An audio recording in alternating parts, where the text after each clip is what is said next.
Hi everyone, Stepan here. I'll continue covering the games from Split Open with my round 6 game.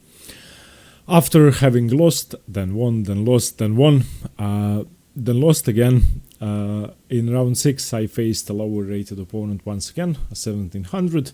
So basically in a Swiss system, if you keep losing against high rated opponents and winning against lower rated opponents, you're going to be, well, you're not going to be winning or losing rating points on average. So I was having an okay tournament thus far.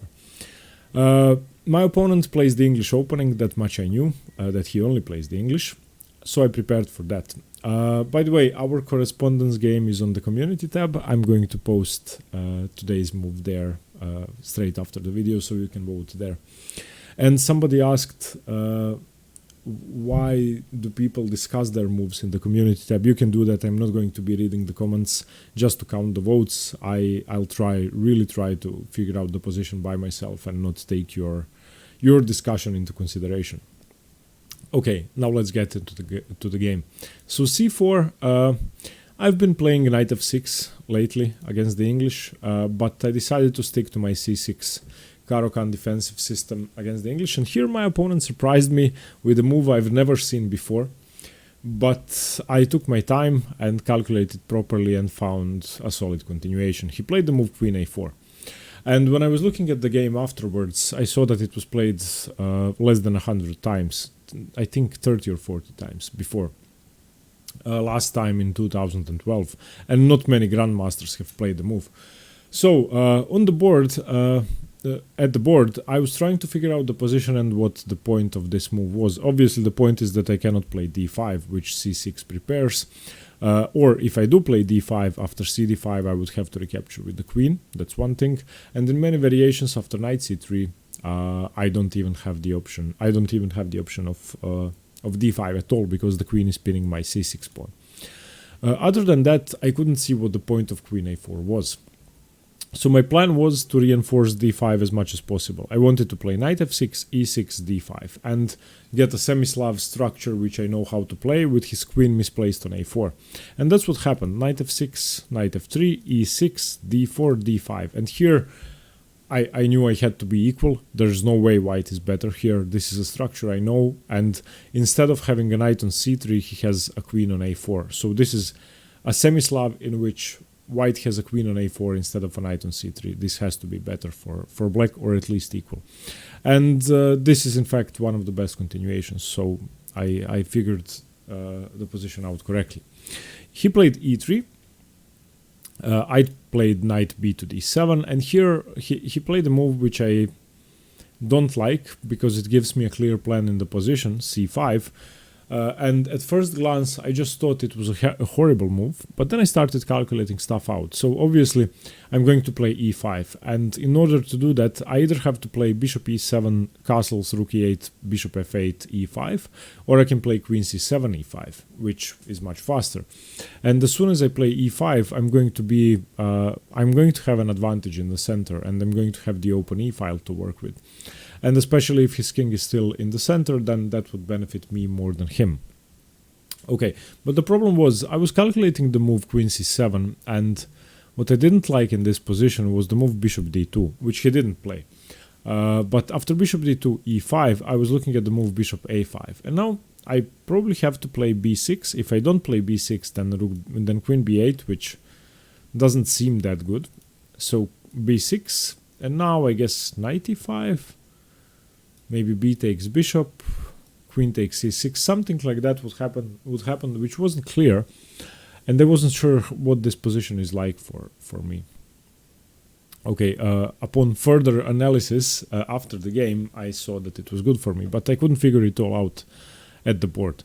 So after queen c7, I was afraid of bishop d2, but I was going to play e5, and after bishop a5, I was going to play b6. And not knowing what the position is like, I figured I couldn't be that much worse in all the variations, so I was going to play that.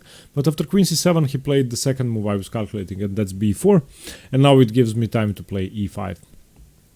And here he played bishop b2, which surprised me.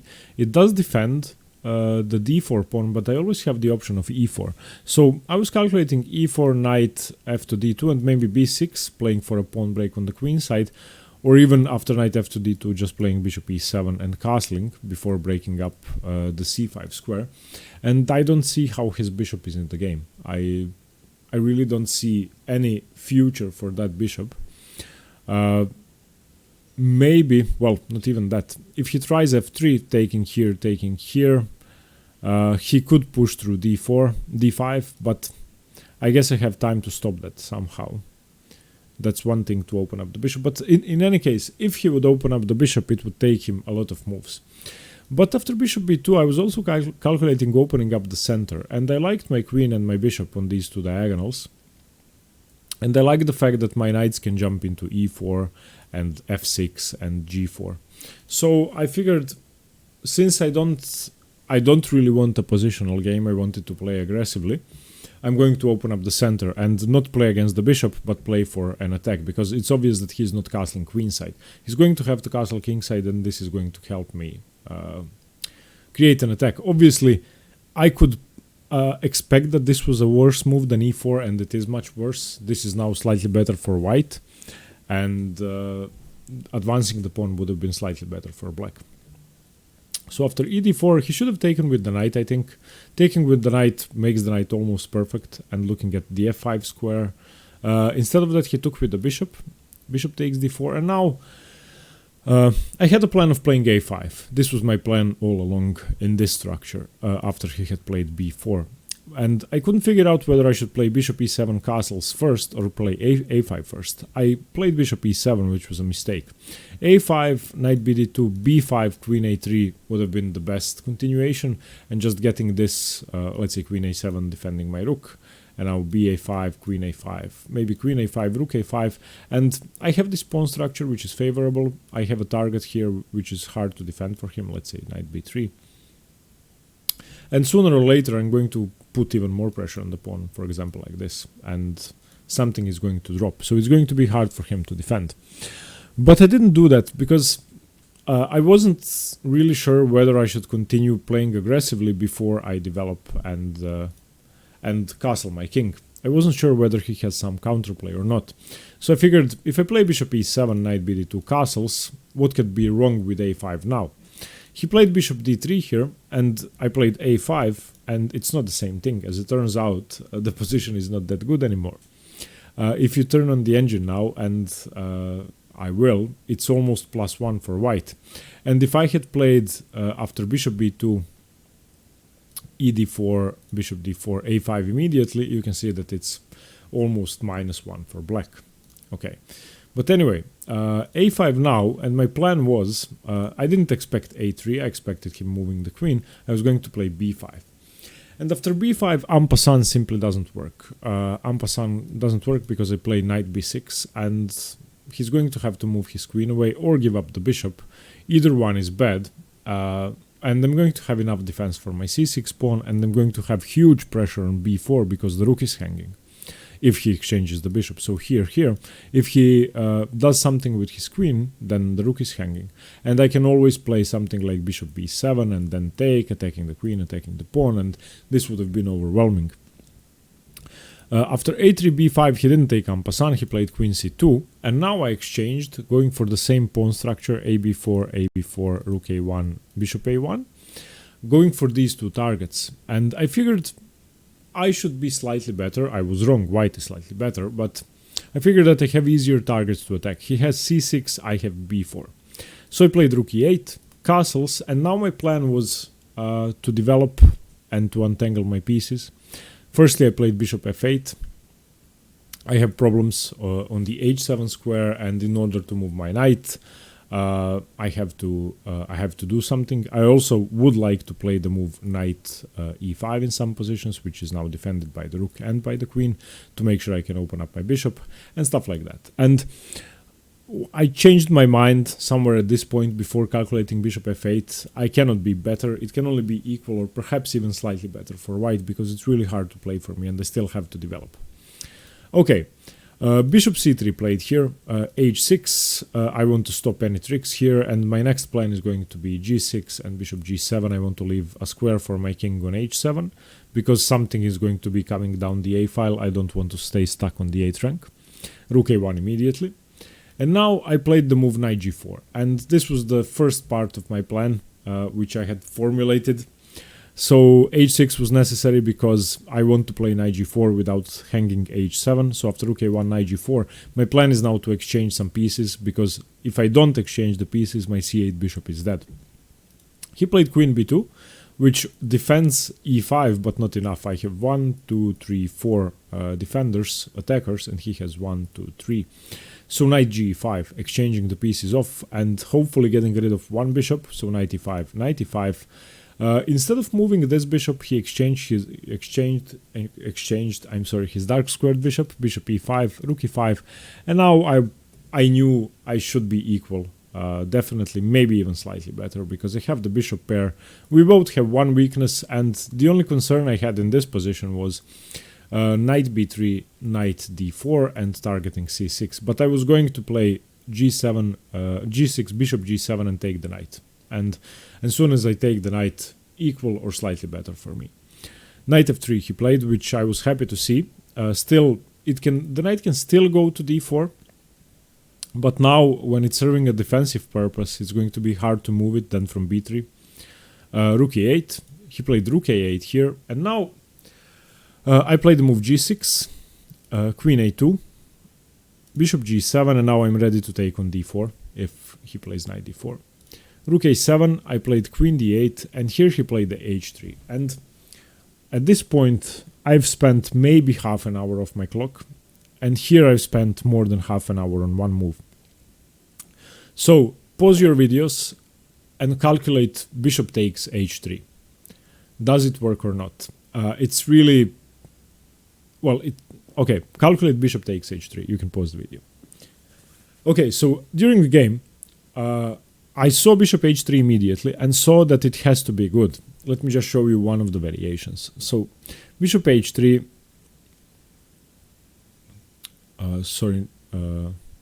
yeah, not in this position, I'm sorry. h3, I'm sorry, a few more moves. Bishop e6, knight d4, bishop takes d4, e takes d4. Okay, here, I'm sorry for those of you who've been pausing the video. It was the wrong position. Sorry about that. Okay, so bishop h3 here. Pause your video now. Okay, now one variation is bishop h3, pawn takes h3. I always have to play rook e1 first, and one variation which has to be noted is that he can never block with the bishop because of queen g5, and after king h2 this is going to be checkmate in a few moves. So after bishop takes h3, g takes h3, rook e1 check, the only move is king g2.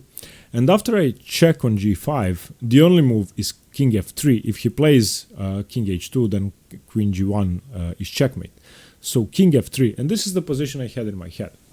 And I knew that this is the only thing that could happen for him to survive the position. And now I was looking at two moves. The first move I was looking at was queen h4 check.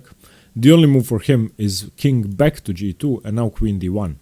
And after queen d1, I'm ashamed to say that I didn't see a checkmate. Now I see it. As soon as I see the position on the board like this, I can see the checkmate. It's fairly easy. I mean, if he does something, firstly, the bishop is attacked. Secondly, the king is in trouble. So let's say he saves the bishop. Let's just say hypothetically he plays bishop b1. After bishop b1, rook g1 check. I'm sorry, king h2 is the only move. And now rook g5, and that's it. It's a mate in a couple of moves. He can give some spite checks and resign after that. So after queen d1, where was I? After queen d1, the only move to save the position, I think, would have been queen b1. And after queen b1, I think that simply rook g1 check and king h2, and yeah, I can probably just take the queen, just win the bishop, and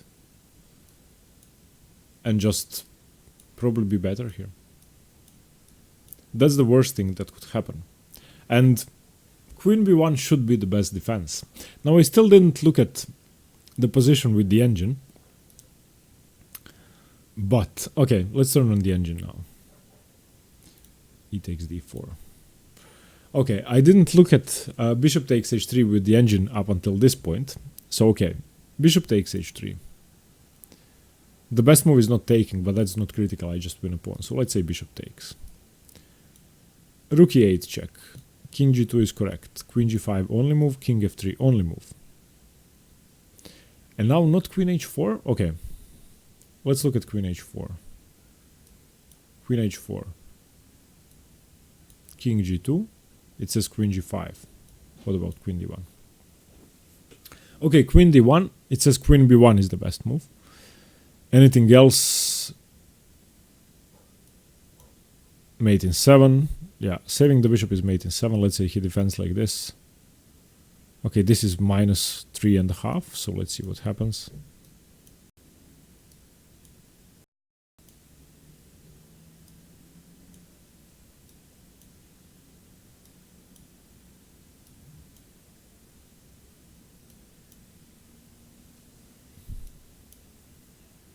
I'm not sure about this. If I'm going to play king g7, then it's not that good.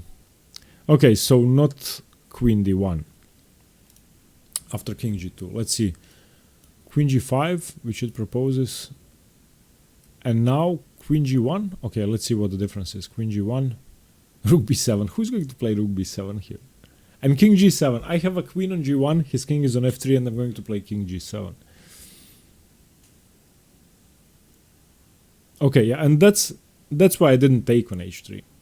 Okay, so after e takes d4, I was trying to calculate bishop takes h3. Let me just come back to queen d1 just for a second. Where was that? Queen d1. And now queen b1. And turn on the engine. So rook check. King here. And yeah, this has to be better. But I'm not sure he would have played king b1. Queen b1. Yeah, okay. Maybe he would have found rook a3. I don't know. In any case, I wasn't able to figure the whole position out. And I didn't want to risk losing a piece and losing to a lower rated opponent because I miscalculated the sacrifice. I saw everything up until queen d1. I was also briefly looking at queen g5 once again and what can I get with the with repeating the check if there's anything. But I couldn't see a finish. So in the end, after half an hour, I was down on time and I played queen b8. Now the purpose of queen b8 is, for the moment I'm stopping any double infiltration on a8. I want to get my queen to f4, put pressure on d4, maybe sacrifice on h3. And I just got upset because I didn't do anything with half an hour. Okay, queen a1 was played, king g7, rook a6, bishop d7 defending, rook a2. And now there will be a lot of maneuvering, queen f4, queen c3, queen g5. Now I want to take on h3, defending, queen f4, king g1, queen f6, still looking at d4, king f1, queen h4, now threatening in some positions to take on h3. He played rook a7, and maybe I could have taken here, I'm not sure, but I don't see this working. G8, queen h3, king g1, and what do I do now? Well, after analyzing this position at home, I saw that I have this tricky rook e4, but I didn't see that during the game. I just couldn't see this position. Obviously, he cannot take with the bishop because he loses his queen. And if he doesn't take with the bishop, I'm going to checkmate him. If f3, queen f3. Okay, but I didn't see that during the game. So after rook a7, I played rook e7, bishop c2, queen f4. Yeah, okay. Okay, rook e7, and here, yeah, he blundered. He can probably stay equal with any normal move like rook a2, rook a1, rook a8, maybe queen c2. No, he loses the d4 pawn. I don't know. But he played bishop c2. And now the point is he's creating two weaknesses. He's creating a weakness on h2 and on c1. And he cannot defend both. So queen f4. And after queen f4, the position is really tough to play. He blundered immediately and lost. I'm not sure what the best move is, in fact. And I wasn't really trying to find it during the game because I was happy that I won. I knew that this position is now almost busted. If I manage to enter the position here, it's going to be game over.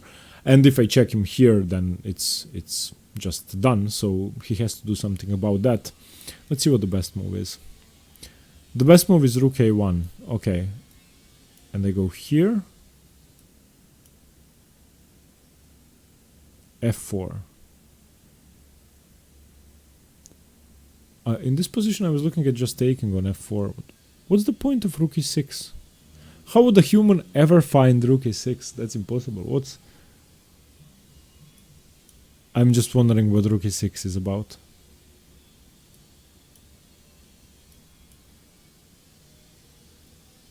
So why couldn't you play rook e1 from e7?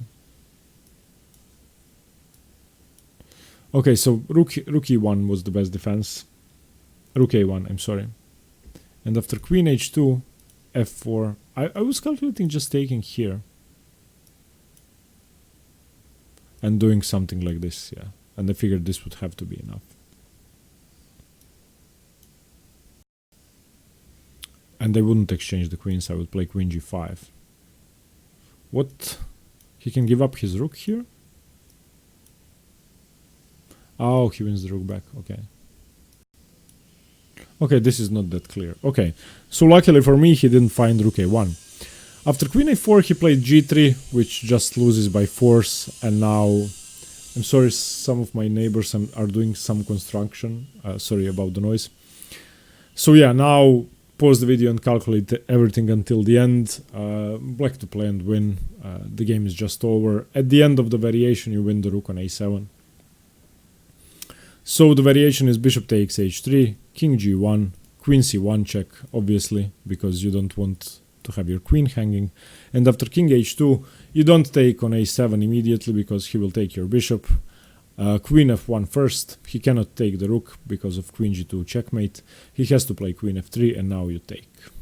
And now I saw his bishop d3 move, but I just played queen g2 check, queen g2, bishop g2, king g2, rook a4, he played king f3, rook takes, king e3, I played f5, and he resigned. So it's 2 pawns up and then exchange up, game over. I have to say it was a very interesting game, firstly because he surprised me in the opening, secondly because I made that mistake of playing a5 too late, thirdly because I had problems on my back rank and he had problems on the king side, and fourthly because I was calculating a sacrifice for half an hour, couldn't figure it out, analyzed it after the game without the engine, saw that I had something, and now when I turned on the engine I was, I was correct that bishop takes h3 is a good move. After the game I told him, did you see that did you figure out that I was looking at bishop takes h3? He said, yeah, but there's nothing there. And I said, maybe that's why I didn't take. And I couldn't wait to get home to put it on the board. And I actually stayed up until 2 a.m. that day trying to figure out bishop h3 and some other positions from the game. And for bishop h3 it took me about half an hour to see that, yeah, okay, I would win this position. It would hardly be defensible. Okay, thanks very much for watching. If you would like tasks from this game, an in-depth look into the video and extra content, visit the Patreon page in the description below. Our correspondence game is on the community tab, and thanks very much for watching. Stay tuned for more chess. See you tomorrow. Bye bye.